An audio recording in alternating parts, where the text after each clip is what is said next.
In my opinion, the first point, and which is actually the most important, is to set yourself up a really good environment for producing music.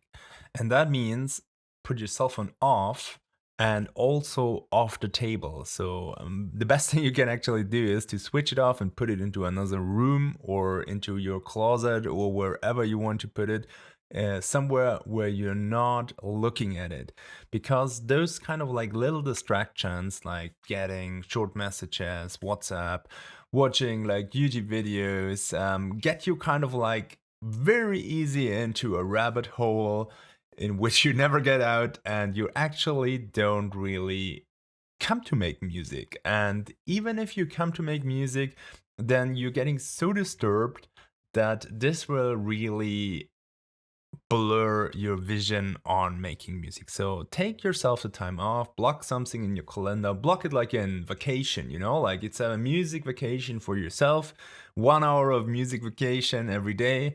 And there you don't have any disturbations, disturberator.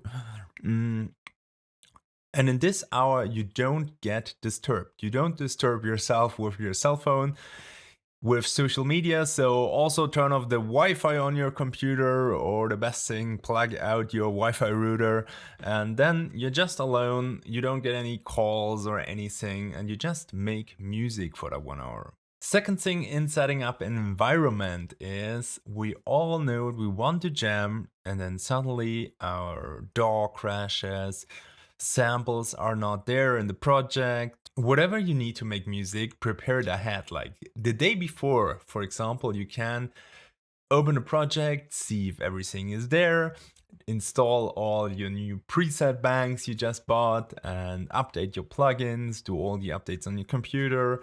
And then the next day, when you really want to make music, you're ready to make music. Point number 2 is take breaks. So I know it from experience. We're sometimes like there for like an hour, 2 hours, 3 hours, and we don't reach what we want to reach. We really want to have it, but our body isn't with us anymore. So you need to take breaks, really listen to your body. Are you thirsty? Are you kind of like overworked? Are you tired? And the solution is quite easy. Take a break, go for a walk, drink some water, take a nap, whatever kind of like replenishes the energy in your body, which whatever charges your batteries, make that, and then come back to music while you're fresh again. If you get any value out of this video, then please hit the like button. It really helps me and also shows me what content is valuable for you guys so that I can produce more of that content. Then it's all about momentum. So you need to get momentum in order to create something good. It's never like that you sit down and you think about a melody and then suddenly it appears in your head. Or maybe it's for you, then you're a lucky one. But for me, it's not like that. For me, it's like that. I do a brainstorm, I create like 100 elements, and 80 of those are for the trash bin. And I guess if you are more beginner, then maybe you need to create 200 elements to have like really 20 good ones. And maybe if you're more experienced, you nail it quicker, but you need to get some momentum. You need to just kind of like get started, just start creating, and you need to move fast in every stage of the track. Don't hang too long on single things. Do like small incremental improvements. So even if that melody isn't mixed yet right, or even if there are some notes wrong, just go out, create it, create the next one, create the next one, create the next one. And then when you select the best bits, you will anyways correct a lot of stuff. You will change the preset, you will change the mix, you will change some notes.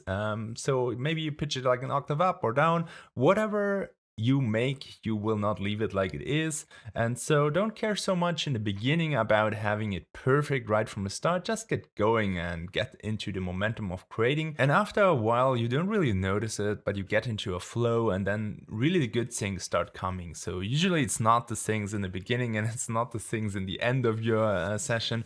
It's usually those things in the middle when you kind of like reach the momentum, when you're in your flow state and you just create it. And as special light set in my last interview with him, and you can watch this. I will link up here. Start with some fun stuff. I think that's also a very good idea, because if you start with some fun stuff, you're taking off the pressure, which we come later to, and you'll also get going by just having fun and like fiddling a bit around, and then after a while you get more serious about your creations. That's also like a very good strategy, kind of like just jam for like an hour or two and record everything. So just hit record in your DAW and put in whatever you do, and once you hit something good, you can stop. So what I usually do is I loop a 16-bar loop with kick and bass and drums, and I just play around on my keyboard, and once I get something good, I use this capture button here in Ableton. But if you don't have something like that in your DAW, you can just record for an hour or two straight, or if you have hardware synthesizer or whatever, then just record everything, and in the end you just select the good bits, or you make a pause once you hit something and select it there so that you don't have to re-listen everything. But the point is, don't really focus on having that one perfect thing at the moment. Just get going, just get momentum. If you want to see all my future videos here on this channel, all the future tutorials, then you need to hit the subscribe button and the bell icon. That will help you to show whenever something new is online so that you don't miss it out, so you can improve your music production skills. Get some distance to your projects. So usually I run multiple projects, so I have maybe like 2 projects at the same time. I know guys who have like 5 or 10 projects. Don't make like a habit out of like having a million projects and never finishing one. That's not what I'm saying. I'm just saying like don't work only on one project, because it can really inspire you. If you have, for example, like one project in A# and the other one in D, then you have quite different vibes, or maybe you have different scales or whatever, or different type of subgenres. So for example, I made like a very dark track at the same time, and then I have this kind of like dub reggae thing I'm working on. And that can really give some contrast, because sometimes you may have more ideas in the one project and sometimes you have more ideas in the other project. So that's something you can use to just choose mentally what you think is better at the moment. And also get some distance by having some time in between. So for example, if you don't touch a project for a week, then maybe you have some new ideas. And sometimes in a day, I just go for a run and I have a good playlist. So either my favorite tracks, or make like a separate playlist for that, in which I put in only tracks I really like, and I go for a run and I'm running. And while you're running, you cannot do a lot of other things. You cannot be on your phone, you cannot talk to people. So you're really focused on the nature and the music in your headphones. And then you get like a lot of inspiration from other artists. So I'm just like listening, I'm having distance to my own track, and then I see, oh cool, that's cool. Maybe I can use that in my own track. And that will bring us to our next point, inspiration. And for inspiration, I have 3 little tips for you. So number 1 is having a scrapbook, and I will make a separate video about this, but I think it's a really cool idea to collect stuff you like from other artists. And it's not about like stealing them and remaking them exactly in your track, but usually there's a concept behind this.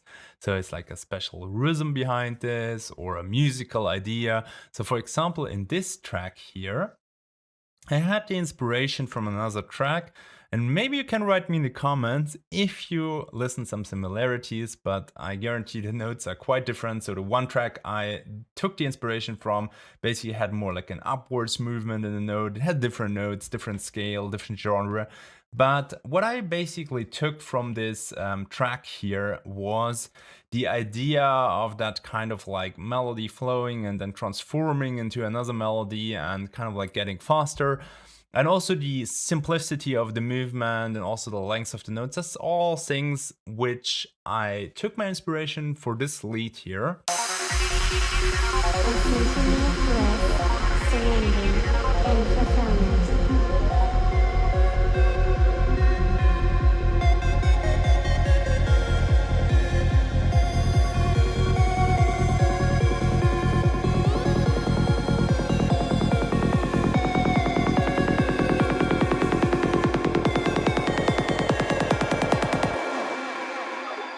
Another thing you can do is make yourself constraints. So maybe just work with one synthesizer or with a certain type of sounds. Maybe make constraints in the notes you can use. Maybe make constraints in the type of sounds you can use. Maybe just use sounds from cats. And you get like a really. Actually, I ever wanted to do that. Just make a track from sounds of cats. But it will be very difficult. But just saying, like, the constraint doesn't need to be that big, but I think you can make some really cool constraints, which really will help you to overcome that information overload, so that you have so many options to choose everywhere. And if you kind of like reduce those options a little bit, that can already help you to get going. Maybe another thing why you get stuck is because you're missing a good foundation. It can take really long in Psytrance to come up with a really good kick and bass and drums. And if you don't have that, all that track, and that will actually lower the whole energy of your track. So if you want to have like a starter kit in which you can really jam on top so that you can create your own leads and melodies and then go into the arrangement, I have something for you. So I have a new beat store here. And in that beat store, you will find kick and bass and drum grooves of mine, which I also would use in my own tracks. So they have the same quality as my releases, and you find them as stems. So you can also adapt them to your own needs. So you can remix them if you want to have like different volumes, for example, on the drums. And it sounds like this. So you can pre-listen this. There's a voice tag in it, which will be removed once you get it.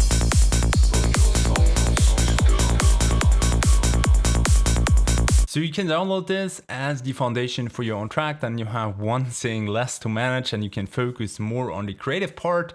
The voice tag is removed, of course, and of course you're also supporting this channel. That's really important for me, because this is like a free channel with free education, but something needs to pay my rent. And by doing that, by buying products from my store, you're supporting this channel, you're supporting the free videos, and that makes me able to create more stuff for you guys. And then, of course, you could start reverse. So for example, you could start by making a cover. So that will be probably the cover for the track I showed you. And I didn't start reversed here, but it could be a cool idea, which I honestly never tried, but found on the internet. So that you basically start like this. You create your cover for whatever you think would be a cool track idea. Maybe you select also some vocals and some lyrics for it. And you design everything like it's done, like the movie cover. And then you reverse engineer it. So you say, okay, that must have that kind of vibe. This should be the sounds in there. And then, as you already know how the outcome should be, you can make easier selection and easier decisions. And you can say, okay, this is basically not how it should sound. So it needs to be, for example, more dark, or it needs to be more mysterious. It needs to be more coming from below or something. And that's also kind of like a constraint to reverse engineer stuff. But I think it's a very interesting way to kind of like get a new perspective on your sound creation. You can actually write like a whole brief, like you would do this as a project for somebody else. You're designing the sound for a sci-fi movie which uses psytrance music. Why do actually movies don't use psytrance? It's so cool music. I think it could fit in so many movies. If you know a movie who has a psytrance track in it with a rolling bass line, then let me know in the comments. I really want to see that, but I never noticed it so far. And last but not least, really take off the pressure of yourself. Sometimes as artists, we are very, very critique with ourselves. I don't know if you have seen the Avicii documentary. This guy, he put like a lot of pressure on himself. I mean, he had some problems, and by the way, it's a really good documentary. I would really recommend everybody to watch this one. I think it's a really cool one. But he put like a lot of pressure on himself, and it was kind of like too much for him. And I think a lot of artists do that. They have release something really good, and then they want to be better than their last release. And you know what happens? If you force it, it doesn't really come, and it's actually counterproductive to be putting so much pressure on yourself. And I really liked the thing Andy Warhol was saying. He said, don't think about making art, just get it done, let everybody else decide if it's good or bad, whether they love it or hate it, while they're deciding, make even more art. So basically, that's a very good mantra. So don't really care about if your art is good or bad. Just make art, and eventually you will create something good. But at the same time, you will also create stuff which is bad, and that's absolutely okay. And also, don't give too much about those outer critics. I mean, this doesn't say like you should make art and then get criticized by all the people out there, especially not by like random dudes on the internet. You know, like I don't really get a lot of bad comments here on my channel, but I had one which got blocked. By the way, YouTube is pretty good at blocking swear words. And you know what? It always kind of like touches you if people do that. But in the end, who cares? It's just some random dude on the internet. And most of the time, the people who critique you the hardest are actually the ones who are not creating stuff. So they are just frustrated with their own lives because they don't get anything done. Because if you get like a lot of things done, you don't have the time to bash and flame around in the internet. So don't really take that to your heart. It's your creation. People can decide if they like it or not, but it's also not your cup of tea if they like it or not. And most important, shut off your inner critique. We can actually be the hardest to ourselves. So we say, yeah, you don't have the skills to do that. You're just a fraud. You're just doing music for that long, whatever. So really ignore that. Don't compare yourself to all that pros out there, like to Asterix and Ace Ventura and Tristan and Avalon, because that really can be very frustrating. And every pro started as a beginner. Always remember that when Avalon put out his first tracks, it didn't sound good either, I'm sure. And just because you don't know those early creations doesn't mean that they haven't been there, that maybe they just didn't get released because labels rejected them as well.